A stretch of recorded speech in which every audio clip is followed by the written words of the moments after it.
Está no ar. Gente que fala. Gente que fala. Tem texto e direção geral do jornalista Fausto Camunha. Gente que fala. Reúne de segunda a sexta-feira formadores de opinião para discutir as principais notícias do dia. Gente que fala. Tem o selo de qualidade APCOM. Olá, olá, boa tarde. O programa Gente que Fala está começando. Estamos ao vivo pela AltV, a TV da internet e também pelas redes sociais, Instagram, Facebook, nosso canal no YouTube, tudo à sua disposição para você acompanhar a nossa jornada de hoje. Sextou, né, minha gente? Até 13h você curte, comenta, compartilha a transmissão do programa Gente que Fala. E a gente quer você também participando pelo WhatsApp, fazendo perguntas aos nossos entrevistados. 973350038 é o número, 973350038. Eu sou o Mauro Friesman, meio-dia em ponto. Vamos colocar em campo aqui o nosso time de hoje, escalado para a análise e para o debate dos temas por aqui propostos, muitos assuntos voltados para o comportamento. Roberto Caruso, ator, palestrante, Chief Happiness Officer, é o chefe da felicidade da agência Humorizar. Tudo bem, Caruso? Bem-vindo. Seu áudio fechado, Caruso. Bom dia, Mauro. Tudo ótimo, graças a Deus. Essa sexta-feira ensolarada aqui em São Paulo, né? Pós-aniversário de São Paulo, que a gente comemorou, né, nesses dias. Estou muito feliz de novamente estar aqui no Gente que Fala com esses meus companheiros aqui de fala. E vamos hoje falar de coisas divertidas também, né? Vamos falar do comportamento alegre, né? Vamos falar de coisas que fazem bem para a vida. Exatamente isso. Você, como chefe da felicidade, você está convocado a provocar muitos risos hoje aqui na gente e também na nossa audiência, tá certo? Também com a gente... Fala, Caruso. Não, só falei, vamos lá. Eu falei, vamos lá. Neivia Justa, influenciadora digital, jornalista. Tudo bem, Neivia? Bem-vinda mais uma vez com a gente. Muito obrigada, Mauro. Bom dia, boa tarde já, né? Feliz 2023, estou muito feliz de estar aqui, né, fazendo alusão ao nosso Chief Happiness Officer, nesse primeiro programa de 2023 do Gente que Fala, que eu amo de paixão. Então, é um prazer estar aqui com vocês. Muito legal, Neivia. Obrigado pela presença, sempre colaborando com a gente. E serão muitas participações ao longo de 2023, tenha certeza disso. Elisa Neiva Vieira, psicóloga clínica, especialista em terapia cognitivo-comportamental, fundadora do Instituto Mutismo Seletivo Brasil. Tudo bem, Elisa? Tudo ótimo. Inicialmente, muito obrigada pelo convite. Um ótimo ano a todos nós. E vamos aqui falar sobre mutismo seletivo. E está preparada para rir bastante hoje? Com certeza. Começando né, num bom clima, que é muito importante. Afinal, hoje é sexta-feira, Dia Internacional da Felicidade também. Tony Mastaller, ator, publicitário, diretor e criador de estratégias de marketing político. Como está, Tony? Tudo bem? Tudo bem, Mauro? Tudo bom? Uma boa tarde para você, para a Neivia, para a Elisa, para o Caruso. Tenho certeza que eu vou aprender muito com essa bancada tão seleta aí. Cadê o sorriso, Tony? Ahá! Muito bem. Vamos lá, pessoal, 12:03. Falar sobre comportamento hoje em dia é um grande desafio, porque a gente vive num mundo complexo, repleto de estímulos e possibilidades de comunicação instantânea, como as redes sociais e tudo mais que um simples celular pode oferecer. Só que essa comunicação é uma arma poderosa e, consequentemente, é preciso muito cuidado com ela. Aqui para o Roberto Caruso, que está com a gente, para termos uma comunicação equilibrada e harmoniosa, é preciso desenvolver nossas inteligências vogais.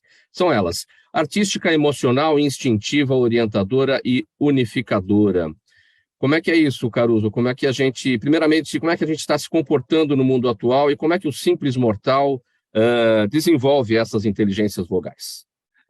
Então, eu costumo dizer que às vezes as pessoas complicam muito, né, o jeito de viver, porque a gente vem vivendo um grande trator de impactos, de impulsos todo dia, e as pessoas estão muito no fazer, elas têm que ser, elas têm que galgar, elas têm que ganhar, e aí a última pessoa que elas olham é para si próprias, né? Pouco as pessoas se olham no espelho, se olham só para pentear o cabelo, para fazer uma maquiagem, mas não se olham de verdade. E as inteligências vogais, na verdade, foi num momento de ócio criativo, né, que eu exercito muito ócio criativo, eu fiquei percebendo o alfabeto da língua portuguesa, que tem 23 letras e só 5 são vogais. Aí eu fiquei imaginando, poxa, como seria se nós não tivéssemos as vogais? A gente não ia falar, a gente só ia bater boca, ia fazer alguma coisa assim, e a gente não ia se comunicar, a gente ia se comunicar só pela linguagem não verbal, que também faz parte desse complexo da comunicação. Mas aí eu comecei a olhar e falei, puxa vida, são as vogais que trazem música para a vida das pessoas, são as vogais que dão a música para as palavras, e como dependendo do tom que nós usamos as palavras, ou se nós falamos de uma maneira mais efusiva ou falamos mais pausadamente, tudo isso cria um impacto emocional. E lá dentro acontecem uma série de liberações bioquímicas que fazem a gente ter um tipo de comunicação e um tipo de comportamento, não só como emissor, mas como receptor. E aí veio o acróstico, a inteligência artística, porque hoje é pouquíssimo trabalhada ainda. Nas escolas, a matéria que menos nós temos da escola é artes. A não ser que você, depois, quando você já está mais jovem, você vai para a faculdade, você vai fazer uma faculdade de artes.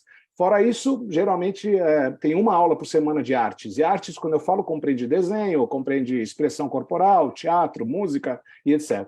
A inteligência emocional, nós temos um tratado, né, do Daniel Goleman, que muitos conhecem, né, então assim, não vou nem me alongar nisso. A inteligência instintiva, a gente tem que lembrar que a gente tem um lado bicho, é o instinto. A gente reage instintivamente, né? Na experiência somática, que é uma das formações que eu fiz, o instinto está diretamente ligado ao que eu sinto. Então, lá nós olhamos que o ser humano, primeiro, ele sente as coisas, depois ele pensa nas coisas, depois ele faz as coisas. Então, a gente não deve deixar de lado os nossos instintos. A inteligência orientadora são os sentidos que nos fazem ir para um lugar, perceber o ambiente, para onde eu vou, como eu vou, se eu paro, se eu fico, se eu corro, se eu ando devagar. E a unificadora é a tal da empatia, é o que faz com que nós possamos nos unir, é o que está acontecendo aqui mesmo nessa telinha virtual. Quando a gente abre um sorriso, eu falo, o sorriso é a chave que abre qualquer porta na vida de qualquer pessoa, e por isso que eu finalizo aqui essa minha primeira fala dizendo, o sorriso, ele liberta e aproxima as pessoas. E o riso, ele une e fortalece as pessoas. Então, bora sorrir, bora rir, para a gente poder ser feliz e ter uma vida leve. Tem algum jeito de olhar para o espelho, já que você citou o espelho, Caruso, e a gente perceber o nosso avesso? Porque muitas vezes o avesso é o lado bom da gente, não? Com certeza. Eu costumo dizer, quando as pessoas falam, às vezes eu ouço frases que elas doem no meu ouvido, do tipo assim, a vida é curta. E eu sempre emendo logo em seguida, a vida é curta para quem não curte a vida. Tá? E quando eles falam, o tempo é o bem mais valioso que nós temos. Enquanto você está falando essa frase, você já perdeu o tempo. Pensando em algo que você não precisa pensar. Curta a sua vida. Então, de manhã, quando você acorda, né? Vamos falar do espelho. Quando você acorda, se você se olhar direto no espelho, você vai ver o protagonista do filme de terror da noite passada, né? A cara está meio torta, o cabelo está descabelado. Mas eu aconselho as pessoas a irem, logo que acordam, quando vão no banheiro, se olhem no espelho e a primeira coisa, deem um sorriso e façam uma careta. Isso é ser ridículo. Só que na origem da palavra, ridículo é o que faz rir. Quando você sorri, imediatamente você começa a liberar alguns hormônios aqui dentro. Então, o seu cérebro entende, opa, o dia está começando feliz. E eu gosto sempre de dormir e de acordar falando uma coisa. Hoje, algo espetacular vai acontecer na minha vida. E pronto, só falo isso. E isso já ajuda a você começar o seu dia de uma maneira mais tranquila, mais empolgante, né?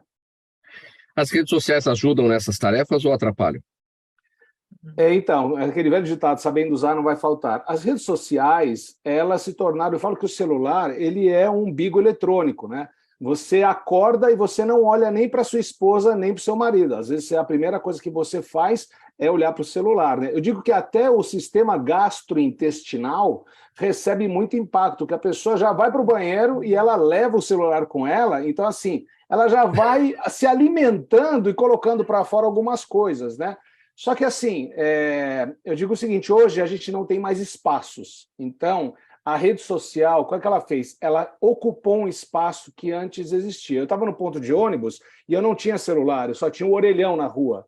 Então, o que acontecia? Eu fazia alguma outra coisa, eu observava as pessoas, eu puxava conversa com a pessoa que estava do lado, eu ficava vendo a vista. Não, se você passa hoje em qualquer cidade do Brasil, do mundo, quando a pessoa ela para e ela não está fazendo nada, ela imediatamente puxa a companhia eletrônica. Então, a gente não tem mais espaço. E a falta de espaço, ela é incômoda para qualquer coisa, principalmente para os nossos sistemas sensoriais. Eu preciso ter espaço. A música, se a gente vamos pegar a música sem pausas, ela fica inaudível.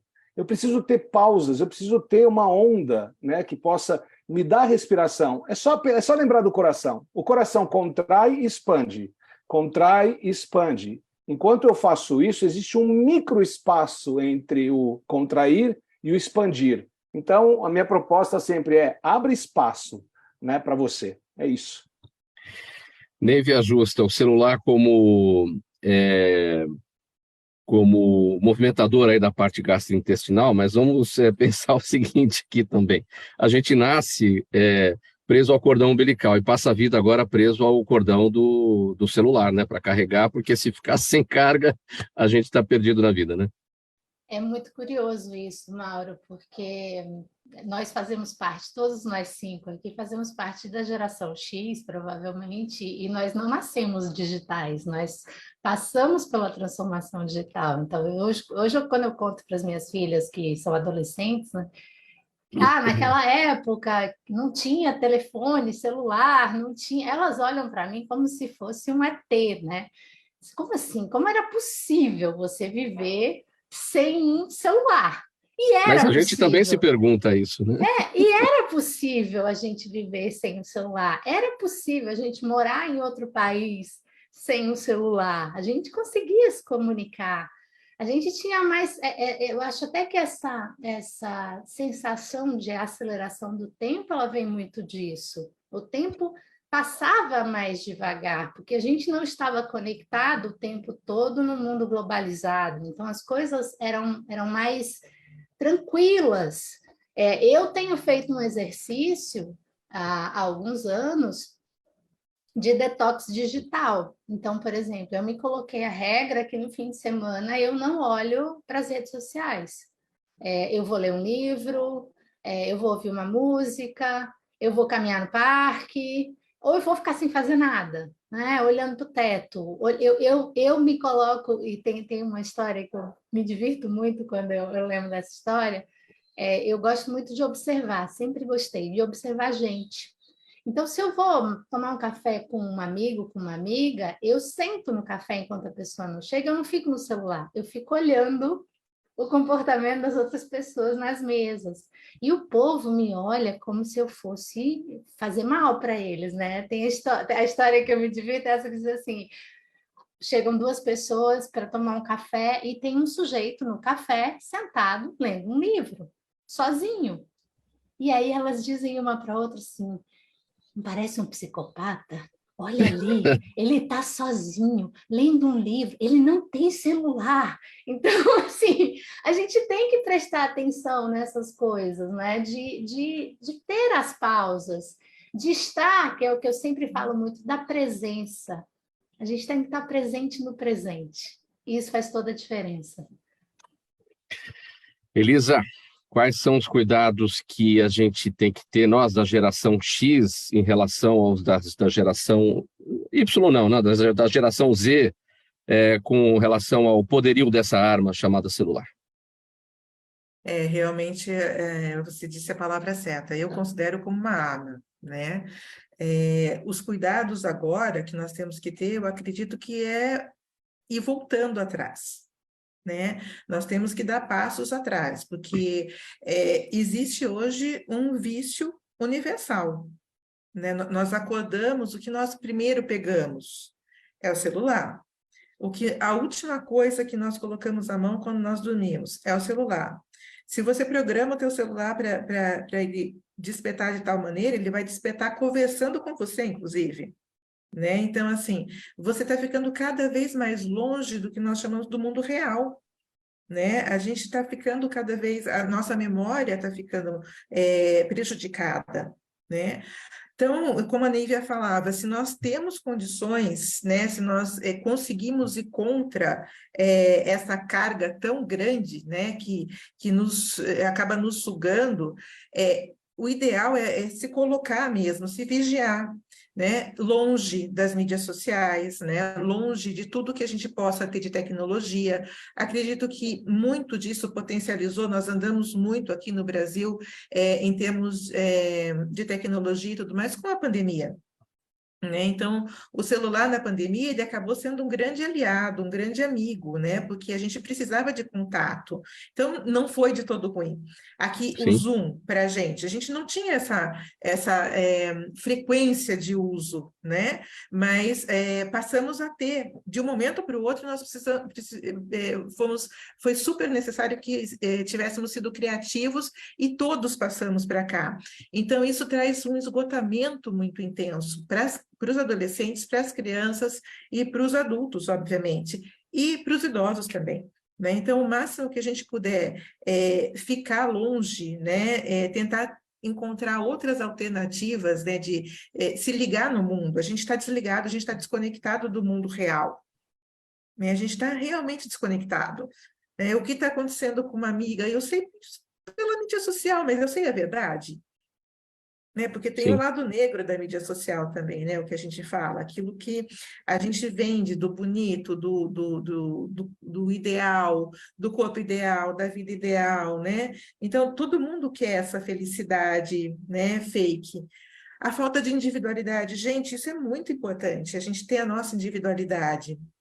Então, Neiva, né, pegando a tua colocação, quando você está lá no teu final de semana, sem colocar nada, né, você está sendo você está com você está se conectando, né, pegando também a frase do Roberto do início, né, as conexões que a gente tem que fazer, a gente fica sugado, e a gente alimenta, né, essa sucção, digamos assim, né, mental, que acaba prejudicando fisicamente também, né? Então, eu acho que o caminho é a gente ir lá para trás, voltar e se reeducar.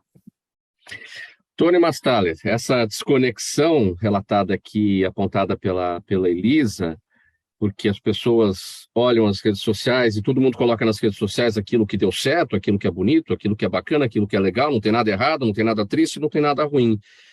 Mas tem uma desconexão, digamos, física também.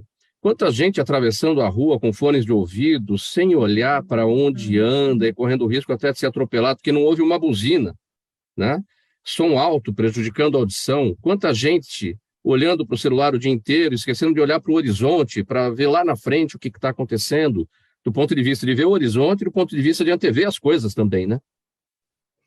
Pois é, rapaz, eu tive uma experiência ontem que foi muito doida.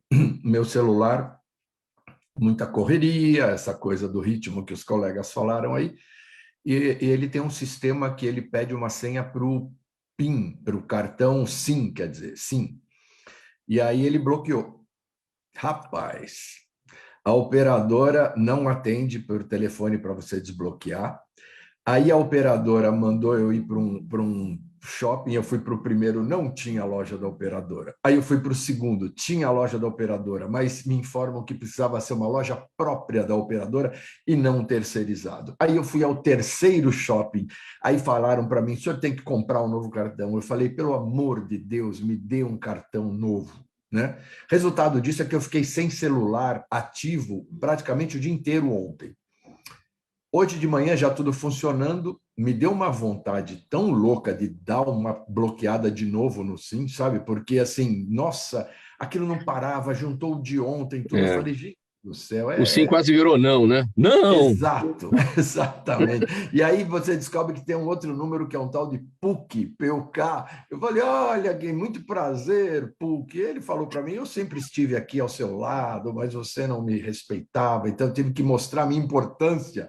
Eu me senti meio que casado com o PUC, mas tudo bem. De qualquer maneira, nós resolvemos isso. Agora, eu tenho sim medo desse negócio, eu tenho sim todos esses problemas de estar no momento do trono, eu vou com o celular, isso é desagradável, mas é o tempo que eu posso pelo menos ver minha rede social. Agora, eu vou entrar num trabalho, olha só como é.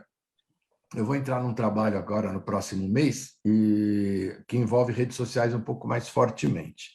E uma das pessoas coordenadoras colocou, e eu achei de uma gentileza e inteligência muito grande, um psicólogo. Porque provavelmente, como tudo nessa vida, eu terei agressões, eu sofrerei agressões. Então, eu prefiro ter um psicólogo para que isso não machuque tanto, né? E a gente entenda que aquele lá do lado de lá é só um ser humaninho que no momento está meio confuso. Mas eu acho que a gente vai cuidando das coisas, é uma coisa que a gente não consegue fugir. Eu queria muito, mas é cada vez mais impossível ter essa distância. Parabenizo aí a Neivia que faz isso aí de deixar o fim de semana. Me deu uma ideia, viu? Acho que eu vou tentar, vou arriscar. Vamos ver se eu consigo. Talvez fique pior que a abstinência de alcoólatra, mas a gente tem que tentar. Ó, vou te contar uma coisa, Tony, porque o Dr. Bactéria, o famoso Dr. Bactéria conhecido, colaborador aqui com a gente, ele esteve no programa agora na quarta-feira. E ele falou uma coisa que é só você que faz também. Ninguém leva o celular para o trono, só o Tony Mastaler, né? E ele falou que isso é muito perigoso, né? Por conta das bactérias, evidentemente. Caramba, Então vamos tomar cuidado com isso, né? Mas brincadeiras à parte, 12h20, vamos ao próximo assunto aqui com a Neivia. Olha, num artigo recente, a Neivia Justa conta que assistir a um filme de Harry Potter de 20 anos atrás a fez se surpreender com a atualidade do filme e, ao mesmo tempo, ver quanta coisa mudou em nosso comportamento nesse período. Aí, num trecho desse artigo, a Neivia destaca o seguinte: não tínhamos a menor consciência do quanto éramos pessoas machistas, racistas, homofóbicas, gordofóbicas, etaristas, capacitistas, assim como não víamos nada de errado no humor dos Trapalhões, da Escolinha do Professor Raimundo e do Sai de Baixo, entre outros programas da TV ou DTV. Eu também já fiquei com essa sensação. Acho que o grande exemplo disso, né, Neivia, em relação aqui ao Sai de Baixo, é a célebre frase "Cala a boca, Magda", né? Cala a boca, Magda, e tem outras coisas. Eu vou ilustrar aqui com uma passagem minha, pessoal. As minhas filhas eram pequenas e a gente estava na academia aqui do prédio e estava passando o Sai de Baixo no canal Viva, ligado na TV da academia. E elas pararam, elas deviam ter, sei lá, 10 e 8 anos. Elas pararam na frente da televisão e elas começaram a olhar, e aí elas viraram para mim e para o pai e botaram a mão na cintura e disseram assim: vocês achavam isso engraçado? Eu quase morri de constrangimento, né? Dessa tomada dessa bronca que eu levei delas, porque foi a primeira vez que eu parei para pensar. Aí eu disse: sim, filha, eram outros tempos, a gente achava. E elas disseram: isso é ridículo, isso é ofensivo, isso não tem graça nenhuma, está humilhando as pessoas, porque não era só o Cala a Boca Magda, que era o mais emblemático, mas o Caco Antibes era um poço de preconceito. Quando ele falava de coisa de pobre, ele falava do cajuzinho, do croquete, né? E fora todas as outras bizarrices, o humor Tomar da água em escolinha... copo de requeijão é coisa de pobre. Isso, a escolinha do professor Raimundo também, aquele humor caricato, os Trapalhões, né? Tudo que você puder imaginar de humor que a gente consumia era extremamente preconceituoso e ofensivo, com o que hoje nós chamamos de grupos minorizados, né? E eu sempre gosto de trazer esse termo, porque não é minoria. Você não pode dizer que 52% da população brasileira, que são as mulheres, são minoria. Você não pode dizer que 56% da população brasileira, que são as pessoas negras, são minoria.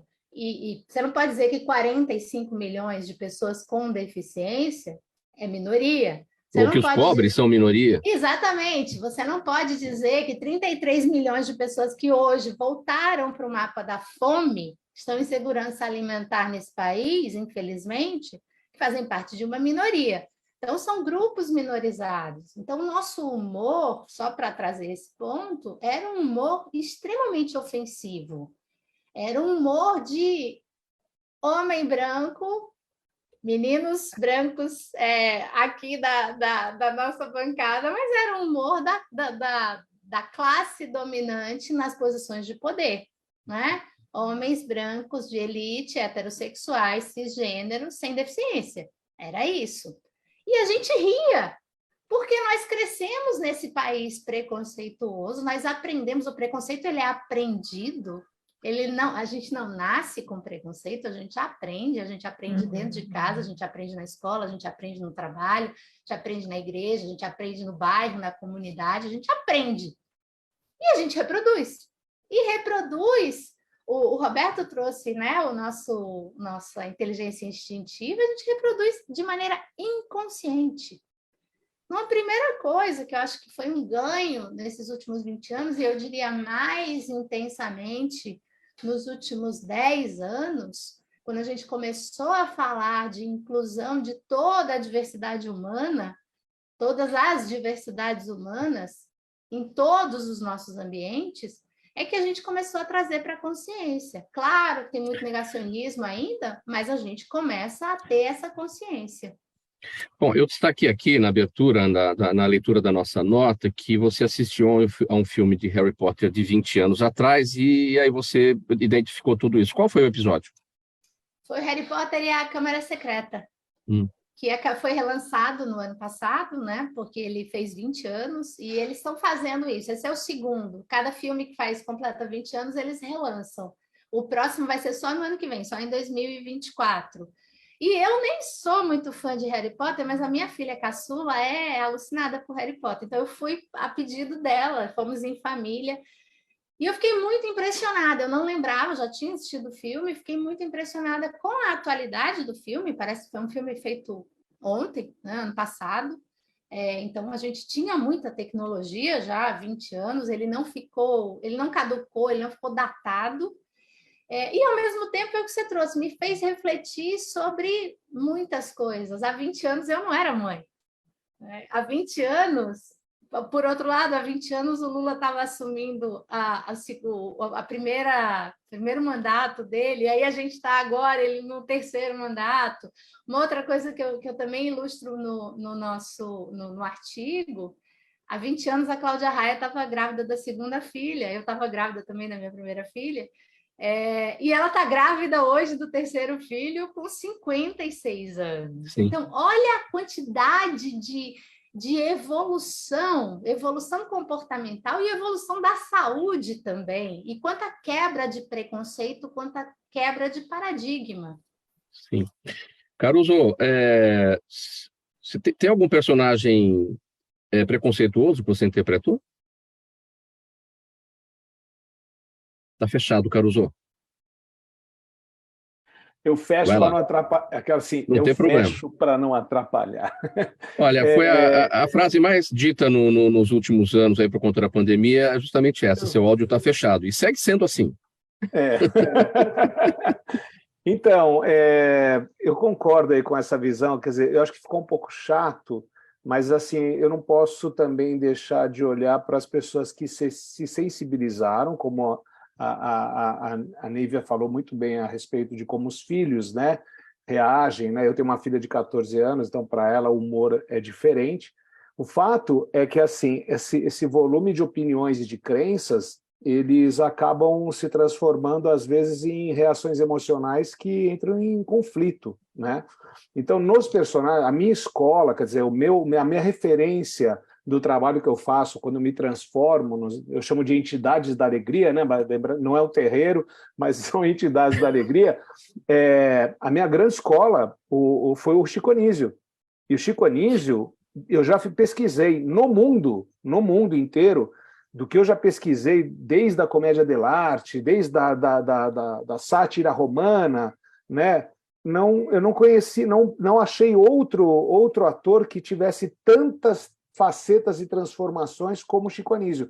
E os personagens deles, alguns eram baseados em personas mesmo, em figuras, mas a maioria deles eram todos originais, que falavam do cotidiano. E hoje eu pesquiso sobre o meu trabalho e eu não encontrei nenhum outro ator que faça essa multiplicidade de personagens originais. E eu sempre prezei pela boa conduta, pelo decoro, né? Apesar das palavras serem também não muito utilizadas, decoro, etc. Mas, assim, eu acho que o ator, e talvez o meu colega aí, o Tony, possa até dizer alguma coisa da visão dele, eu acho que, assim, quando você tem a habilidade ou a competência de se comunicar e de interpretar e de falar, você tem uma responsabilidade tão grande chamada ética, porque ninguém é obrigado a ser utilizado como um fantoche num show. Então, hoje, eu conheço vários stand-up comedies, alguns deles são amigos, alguns mais distantes, outros mais próximos, mas, assim, me incomoda muito quando um artista ele se utiliza de outra pessoa sem pedir permissão para simplesmente ele virar o centro das atenções e da risada dos outros. Isso eu acho uma violência incrível. Então, assim, eu acho que a gente tem que ser um pouquinho mais coerente, né? Porque em qual momento a gente também não faz isso nas nossas relações, nas relações com as pessoas, como a gente julga muito rápido, às vezes por como a pessoa está vestida, seja muito bem vestida, seja vestido estranho. Quer dizer, se a gente tivesse um pouquinho mais dessa centelha da humanidade e entender que o que está no outro tem em você também. Eu gosto muito da visão de que a gente só reconhece no outro aquilo o que tem dentro da gente. Então, assim, eu parto do seguinte princípio: eu não faço nada que poderia... Eu não faço nada que eu não gostasse que fizessem comigo. Então, aí a gente vai um pouquinho para, né, as palavras, né, da Bíblia também, fala assim, né, respeita o outro, né, respeita o outro como a ti próprio. Então, eu acho que assim, isso vale em todas as questões. Na arte, então, mais ainda. Então, não, eu, graças a Deus, não tenho nenhum... Até quando eu faço o Ben Beautiful, que é um estilista, e ele é homossexual, né, ele simplesmente ele não tem que se comparar, ele não tem que justificar o fato dele ser assim ou não, né? Então, eu acho que assim, se as pessoas parassem de olhar um pouquinho para o outro com julgamento, né? De novo, se olha no espelho primeiro, aceita a pessoa como ela é, né? Se ela é idosa, se não é, se ela tem mais capacidade, se ela tem mais condições, né, de viver e de sobreviver de uma maneira digna, né? Eu falo, não julgue tanto, né? E nós, atores, ou pelo menos artistas, eu sempre falo para as pessoas, falei, galera, não precisa usar determinados jargões, nem ser chulo demais para fazer graça. Eu acho que quando a pessoa se apoia muito nisso, ela não é um artista de qualidade. Não é. Sim. Tony Mastaler, você já interpretou algum personagem preconceituoso? Já. Primeiro eu queria destacar aqui o Caruso, pô, deu uma aula aí, eu não vou nem mexer nenhuma vírgula nem nada, falou tudo e falou da responsabilidade, a tal ponto, meu querido, que eu tenho pensado muito agora, porque um dos meus trabalhos é criar estratégias e trabalhar em cima de campanhas políticas. Eu não sou um cara resolvido financeiramente, mas estou me dando ao luxo de pesquisar primeiro os candidatos, sabe? Quando eu descubro que eu vejo na rede social uma série de pessoas de direita soltando fake news sobre a esquerda, eu vejo uma série de pessoas, amigos queridos da esquerda, soltando fake news sobre a direita, eu fico pensando, puxa vida, esqueceram do básico, né? De que se você precisa de fake news para denegrir o outro, significa que o outro tem alguma coisa de bom, então você está jogando contra. E tantos amigos queridos artistas que se deixaram levar pela onda da violência e vociferando e tudo, esqueceram que a base de tudo é o amor, a base de tudo é a compreensão. Agora você falou uma coisa assim fantástica, né? Que é a responsabilidade de quem teve, ou por dom ou por estudo, a possibilidade de se comunicar melhor. Isso vai ser cobrado e eu não tenho dúvida disso. Agora, quanto ao personagem, Mauro, eu fiz presença de Anitta há muito tempo atrás, eu acho que era em outra encarnação. Eu tenho a impressão que era em outra encarnação. É possível. Na outra encarnação, eu fiz um personagem que chamava-se Roberto chamava-se esse personagem, e ele era um mulherengo, então ele tratava a mulher, ele era como se fosse o açougue, né? Deixa eu ver essa picanha, essa coisa. Então, assim, era complicado. Mas eu entendo tudo e eu fico contente. Estou com um netinho de agora 10 meses e eu fico só pensando o que esse cara vai me ensinar, como as filhas da Neiva, o que esse cara vai me ensinar. Ah, vai ser uma delícia, cara. 12h34, a gente vai fazer uma parada breve aqui na sessão do programa Gente que Fala de sexta-feira, mensagem do nosso apoiador e na volta mais assuntos aqui para a gente tratar. Até já. Toda ação estratégica de sucesso tem um componente fundamental: um instituto de pesquisas ético, rápido e preciso. Afinal, é ele que vai fornecer informação confiável, sem achismos ou palpites. E isso, numa época de mudanças rápidas e repentinas, é fator crítico de sucesso. A Orbis é um instituto de pesquisas que une precisão e confiabilidade estatística com a mais alta tecnologia em pesquisas do mercado. Tem inteligência artificial, robótica e Big Data, entre outros recursos, para que você tenha uma informação correta, confiável, com o menor custo e no menor tempo possível. Na sua próxima ação, seja ela corporativa ou política, comece pela Orbis, porque com a informação correta, você vai mais longe, mais rápido e com mais segurança. Estamos de volta, faltando 25 minutos para 13h. Programa Gente que Fala ao vivo pela AltV, a TV da internet e também pelas redes sociais, Instagram, Facebook, o nosso canal no YouTube, tudo à sua disposição para você acompanhar essa nossa jornada de hoje, sexta-feira. Antes do próximo tema, eu quero falar com você o seguinte, você que está nos acompanhando, você que é empresário, executivo, representante aí de alguma entidade, você que atua em qualquer atividade do nosso mercado, a chamada é a seguinte: venha ser parceiro do programa Gente que Fala. Estamos no ar há mais de 21 anos, atingindo o público do mundo inteiro, pela internet, como eu falei aqui, pela AltV, redes sociais, estamos no mundo todo, sempre trazendo as principais questões, os principais assuntos do dia, na política, na economia, na área social, na cultura, na saúde, no comportamento, como a gente está fazendo aqui agora com os nossos entrevistados. Venha para essa parceria aqui com a gente.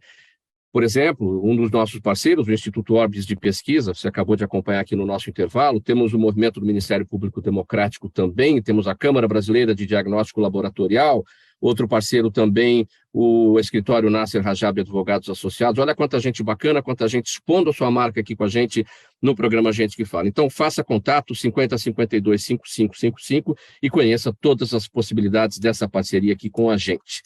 Faltando 24 minutos para 13h agora, vamos falar sobre o mutismo seletivo, um transtorno de ansiedade no qual a criança apresenta a incapacidade de falar e de se comunicar em ambientes sociais selecionados.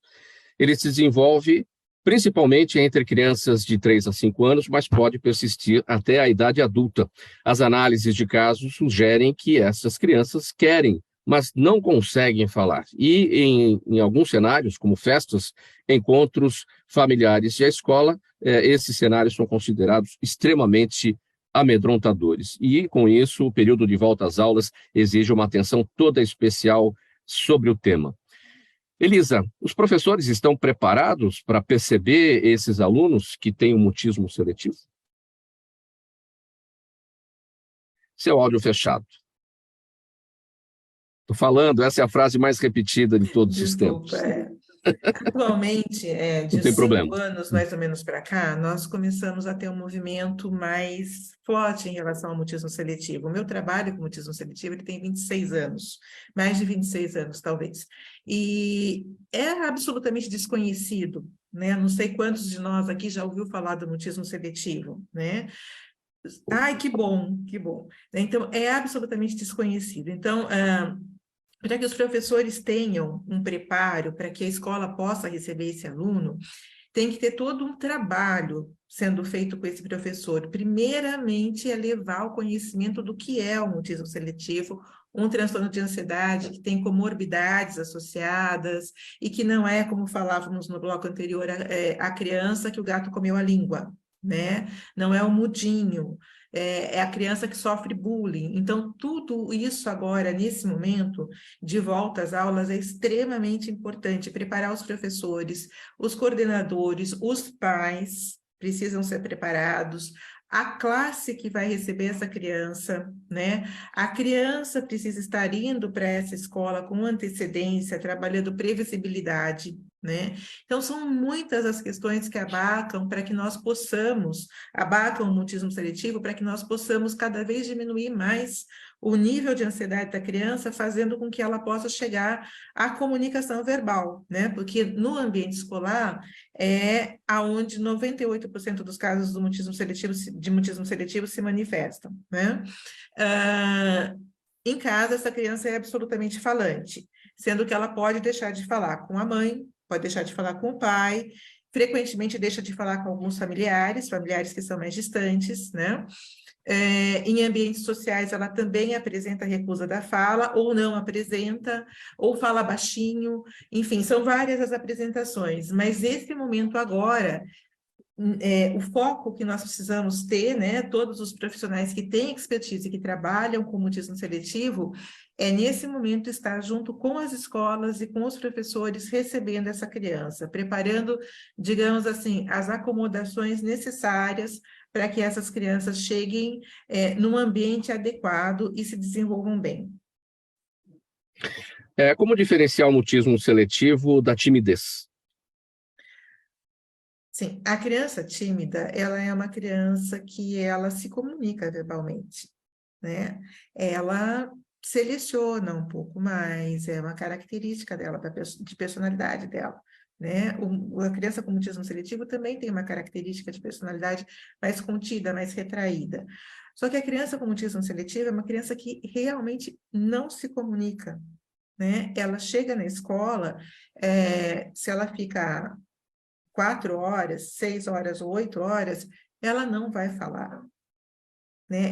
Nenhuma palavra sai da boca dessa criança. Então, assim, é extremamente sofrido esse processo para a criança. Para a criança, para o adolescente, e muitos adultos agora sendo diagnosticados através dos próprios filhos, né? E aumentou muito isso na pandemia. Então, a criança tímida, ela tem núcleos pequenos, né, de amigos, né, ela não se arrisca tanto. Agora, a criança com mutismo seletivo, ela até participa de uma brincadeira, mas ela não se envolve, ela não tem troca, ela não verbaliza, e isso tem um prejuízo muito grande na socialização dela, né, nas habilidades sociais que ela não tem, ela vai ter, né, ela vai ter que aprender no futuro quando ela superar o mutismo seletivo. Quais são as implicações de determinadas frases que são ditas na brincadeira e que, na verdade, aquilo se configura como bullying mesmo? A criança trava na escola ou em qualquer situação e olha lá, o gato comeu a língua, o gato comeu sua língua, né? Enfim, a criança já está com aquela dificuldade, ainda está recebendo esse tipo de eu considero uma frase agressiva. Como assim o gato comeu minha língua? Eu não estou conseguindo falar. Simplesmente isso. Eu estou com dificuldade. Qual a implicação desse tipo de frase, de brincadeira, né? Mais diretamente na manutenção do mutismo seletivo, no reforço do mutismo seletivo, né? É bullying, né? Nós podemos dizer bullying, mas assim, temos que considerar também que essas crianças não sabem o que está acontecendo com a outra criança.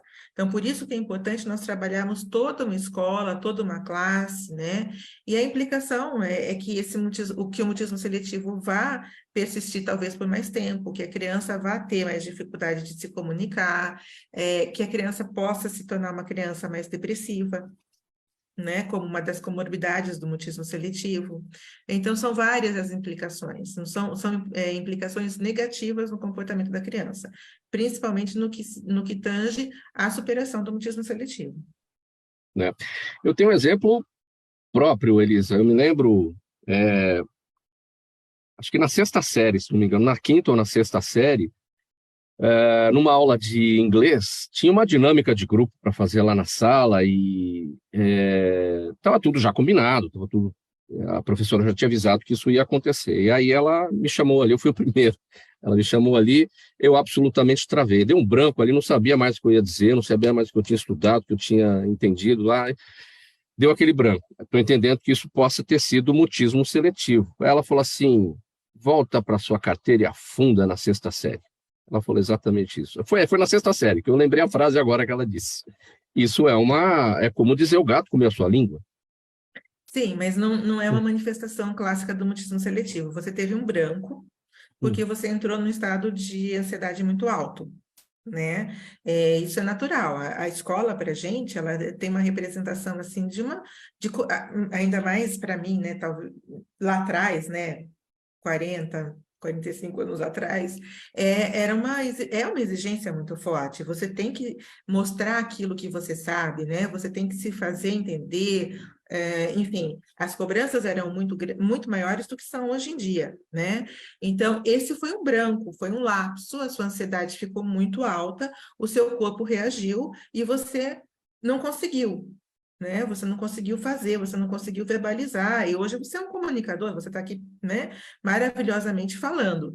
As crianças com mutismo seletivo, não, elas, dependendo do nível do mutismo seletivo, né, que a gente começa no nível 0 e vai até o nível 3, as crianças, elas não sentam na carteira sozinhas, tá? E você não consegue tocar nelas.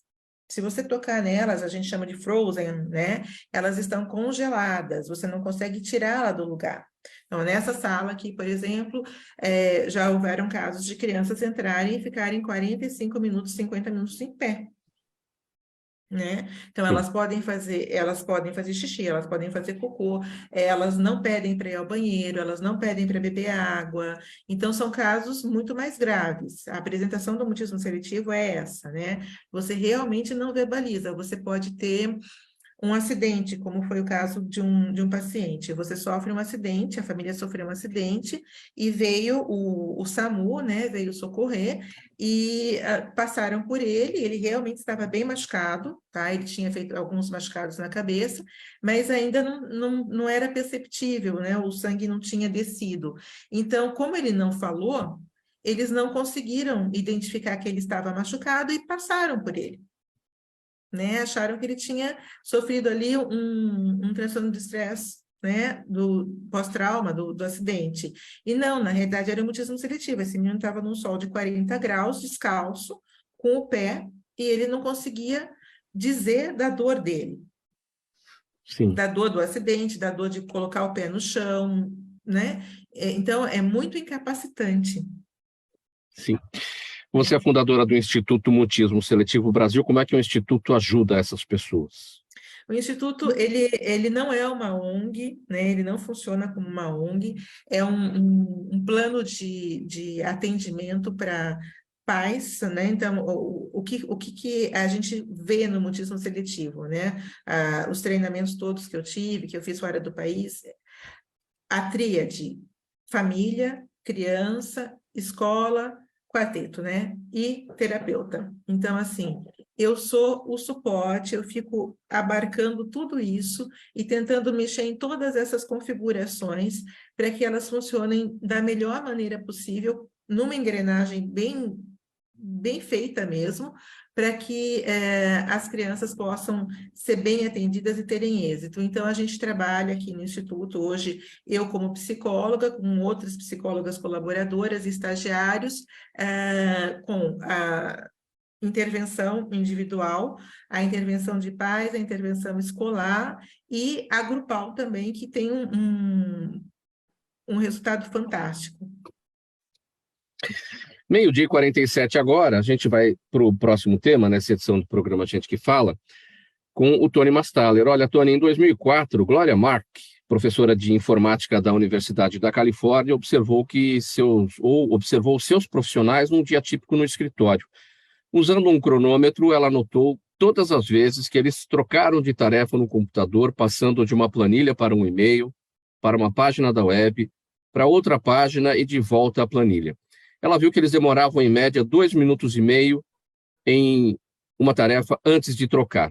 Quando repetiu esse experimento em 2012, ou seja, 2004, 2012, 8 anos depois, esse intervalo caiu para 75 segundos e continua caindo até hoje. Normalmente, as notificações digitais são as culpadas por essas interrupções, mas há momentos em que é preciso autocontrole e concentração. Como fazer isso, Tony? Rapaz, isso me lembra uma coisa muito doida do ser humano, né? Quando eu era jovenzinho, um dos primeiros trabalhos foi na Varig, Viação Aérea Rio-Grandense, e eu entrei pela diretoria de contabilidade.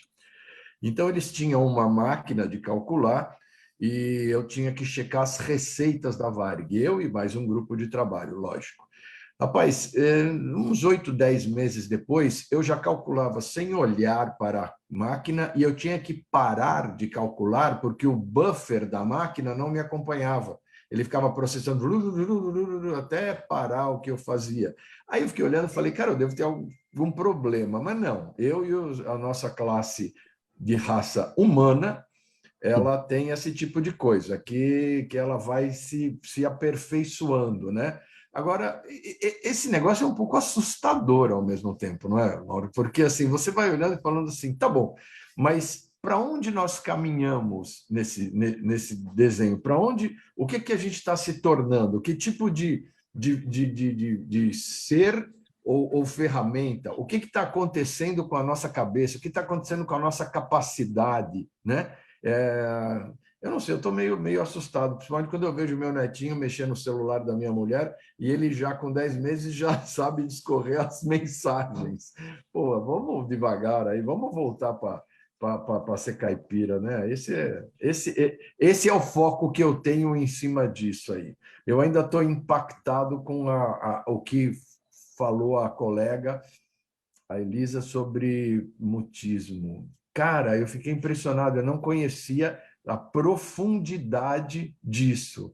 E eu estou impactado. Meu Deus do céu, a necessidade que a gente tem de dar suporte, de apoiar. O meu netinho, ele está começando na escolinha agora com 10 meses, porque a mãe precisa trabalhar, é a vida de todos nós. E eu fiquei muito feliz. O pai contou, né, para mim, que quando o pai foi buscá-lo, ele olhou para o pai com uma cara do tipo, oh, já está me buscando? Porque ele estava socializando com outros dois da mesma faixa etária, se eu chamo assim, 10 meses. Né?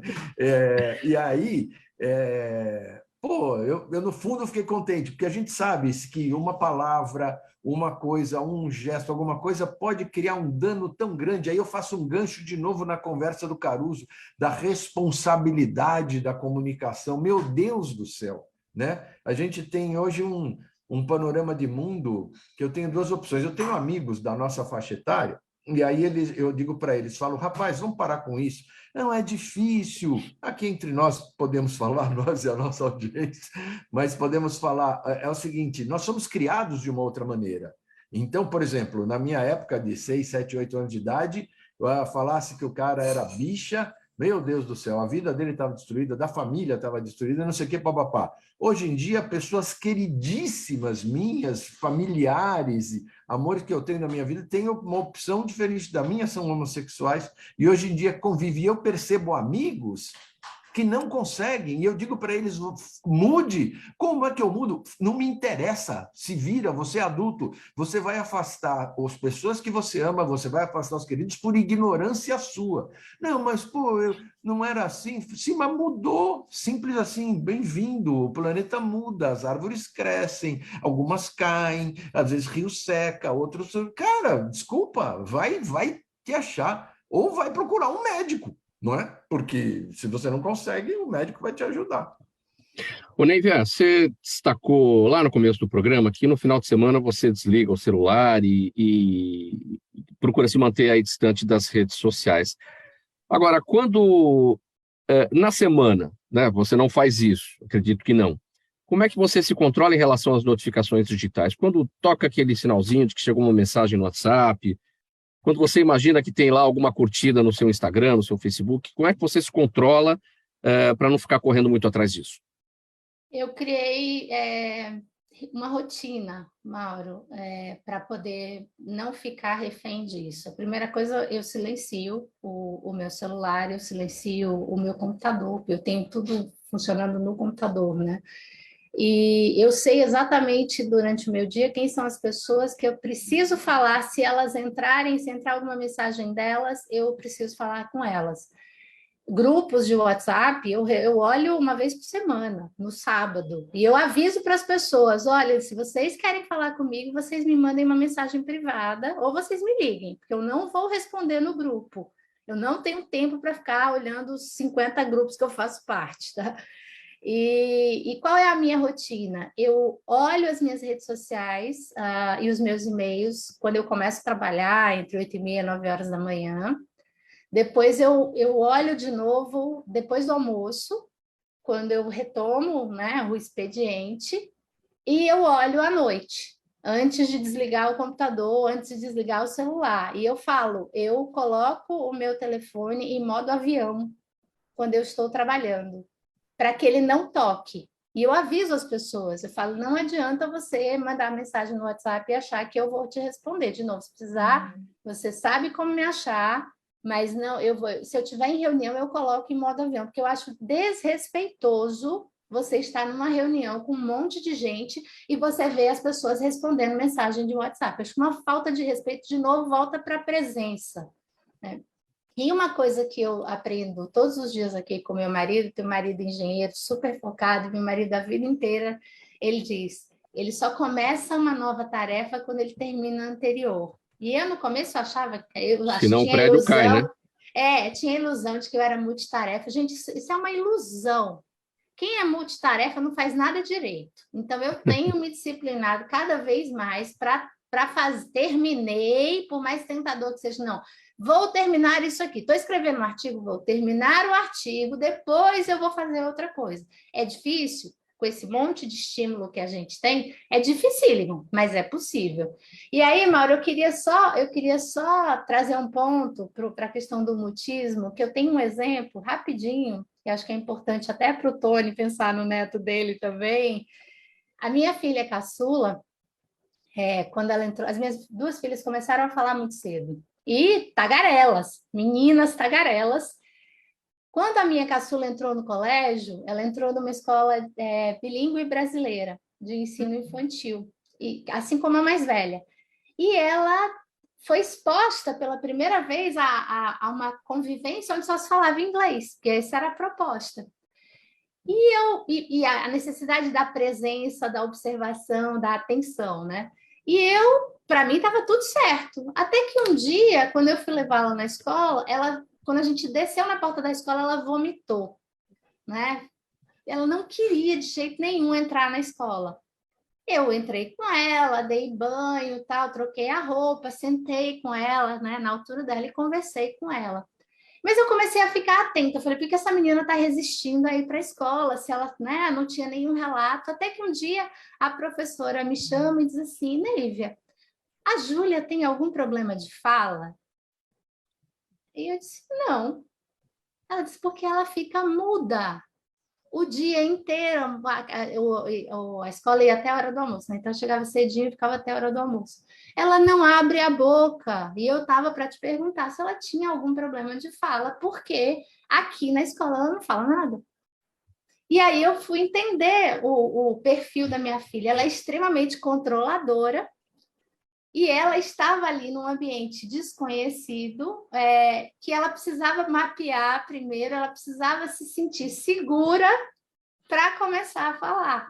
E eu já fazia terapia na época, né? Não levei ela para terapia, mas por meio da minha psicanalista, eu comecei a identificar os comportamentos, a tratar ela e a nossa família também, por meio da minha terapeuta, e fiquei muito mais atenta na escola, até que um dia, num passe de mágica, acho que quando ela se sentiu confortável, segura, ela começou a falar na escola, como ela falava tagarelamente dentro de casa, e aí eu fiquei muito próxima da professora, e no dia ela me escreveu no caderno, disse, olha, hoje ela começou a falar, então tá tudo certo. Quer comentar, Elisa, bem rapidinho? Eu vou para as perguntas aqui da nossa audiência, bem breve.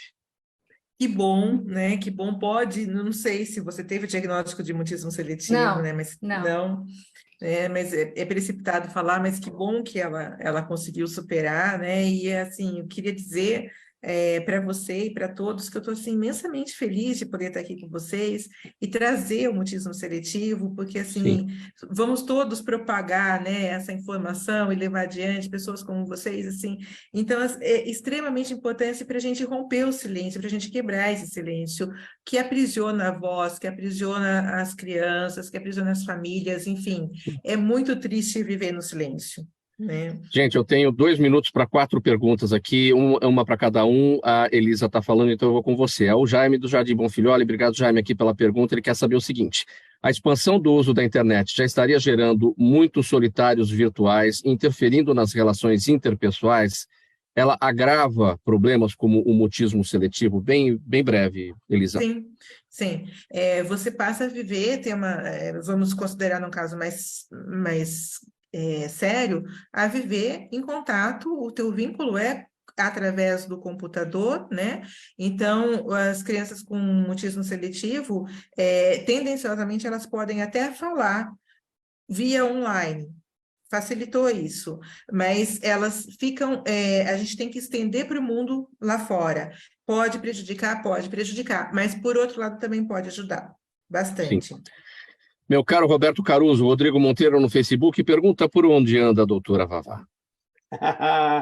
Doutora Vavá, nesse final de semana, está em Atibaia, num evento muito bonito que se chama High Level Experience, reunindo vários empreendedores, né, várias pessoas, Geraldo Rufino, Murilo Gun e mais uma série de empreendedores, e a doutora Vavá vai estar lá. Então, se alguém está em Atibaia, não conta para quem vai para lá que a doutora Vavá vai aparecer. Deu um spoiler agora aqui ao vivo. Doutora Vavá agora não é mais sexopsicoterapeuta, viu, Pedro? Agora ela é sexopsicotantraterapeuta. A coisa ficou mais salgada. Neivia, o que podemos fazer para não nos acostumarmos às coisas ruins? É a pergunta da Juliana Rocha no Instagram, bem breve. Acho que a gente... eu também escrevi um texto, né? Repliquei um texto da Marina Colasanti, a gente se acostuma, mas não devia. Eu sei, mas não devia. Eu acho que a gente tem que estar muito presente, de novo na presença, muito consciente e observar. Uma coisa que o Roberto trouxe, né? De se olhar todo dia de manhã no espelho, se aceitar e se questionar o tempo todo. Se perguntar se você está de fato feliz, se é aquilo que você quer para você, se você não pode fazer diferente, porque a gente de fato se acostuma com coisas boas e com coisas ruins. E aí a gente passa a ter uma vida pela metade, ao invés de ter uma vida plena. E olhar no espelho sem aquele vapor do chuveiro, é antes do banho, né? Do jeito que acordou. Exatamente, com a cara torta, né? Fazendo assim para ver se melhora, mas é assim que a gente está. Tony, eu encerro com você a pergunta da Giovana Carrara, ela está no YouTube. Com a polarização crescendo em todos os campos, a tradicional comunicação de massa ainda funciona ou ela tem que ser necessariamente direcionada? Olha, ela funciona, mas guardadas as devidas proporções. Você tem públicos bastante antagônicos. Em algum momento, você sempre tem colidentes ali. Você tem coisas comuns a ambos, mas depende muito do que você está querendo comunicar, se é produto, se é serviço, se é ideologia, o que é, né? Você tem, mas assim, então o que eu sugiro sempre é um grande estudo do seu público-alvo. Uma ferramenta melhor para fazer isso chama-se pesquisa. Não acredite no que falam para você. Não entre em achismos. Faça a sua pesquisa, você tem seu público-alvo e acerte no alvo. Ponto final nessa edição do programa Gente que Fala de hoje, sexta-feira. Vou agradecer aqui em nome de toda a equipe do programa Gente que Fala, Roberto Caruso, Neivia Justa, Elisa Neiva Vieira, Neivia Justa, Elisa Neiva Vieira, desculpe o trava-línguas aqui, e o Tony Massala. Muito obrigado pela presença de vocês. O programa Gente que Fala é realização da ABCom, na técnica do Altivio Sérgio Oliveira. Valeu, Sérgio, aí pelos trabalhos de hoje. Apresentação minha, Mauro Friesman, pauta e redação Pedro Schiavon, Zenilda Salvato, nossa diretora de produção, jornalista Fausto Cambuinha, nosso diretor-geral, na Altivia, a direção-geral do Alberto Luchetti, e você aí do outro lado, espectador, internauta, a razão da nossa presença aqui todos os dias. Obrigado pela audiência hoje, obrigado pela semana toda, vocês ligados aqui com a gente. Voltamos a nos falar, então, segunda-feira, pela Altivia, pelas redes sociais, ao vivo, a partir do meio-dia. Bom final de semana para todo mundo, beijo, abraço, tchau.